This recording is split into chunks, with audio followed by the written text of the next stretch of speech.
తెలుగు రాష్ట్రాల్లో ఉత్కంఠ రేపుతున్న మధుకరణ్ మృతి మళ్లీ మొదటికి వచ్చింది. పలు స్వచ్ఛంద సంస్థలు, మానవ హక్కుల సంఘాలు చేసిన ఆరోపణల మేరకు హైకోర్టు మధుకర్ మృతదేహానికి రీపోస్టుమార్టం నిర్వహిస్తున్నారు. కొద్దిసేపటి క్రితం ఉస్మానియా ఫోరెన్సిక్ బృందం ఆధ్వర్యంలో రీపోస్టుమార్టం మొదలైంది. దీంతో మంతనిలో భారీగా పోలీసు బలగాలను మోహరించారు. ఇక ఇదే అంశానికి సంబంధించి మరింత సమాచారం మా ప్రతినిధి చంద్రశేఖర్ అందిస్తారు.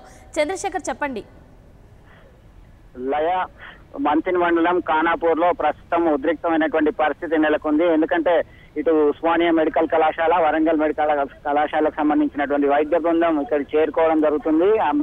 కొద్దిసేపట్లోనే రీపోస్ట్ మార్టం ప్రక్రియ కొనసాగుతుంది. ఇప్పుడే కొద్దిసేపటి క్రితమే కొంతమంది ప్రజా సంఘాలకు నేతలు, మేధావులందరూ కూడా చేరుకోవడం జరిగింది. అలాగే మధుకర్ ఎవరైతే అనుమానాస్పద స్థితిలో చెందడం జరిగిందో వాళ్ళ పేరెంట్స్ కూడా ఇక్కడికి చేరుకోవడం జరిగింది. సంఘటన స్థలానికి చేరుకొని జరిగినటువంటి సంఘటన ఎలా జరిగింది అనే దాన్ని కూడా వివరించడం జరిగింది, మనతో మాట్లాడడం జరిగింది.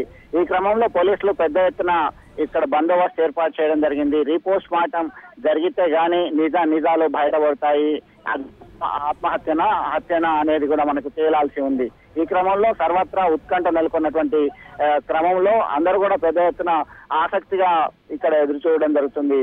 లయ, రైట్, థ్యాంక్ యూ చంద్రశేఖర్.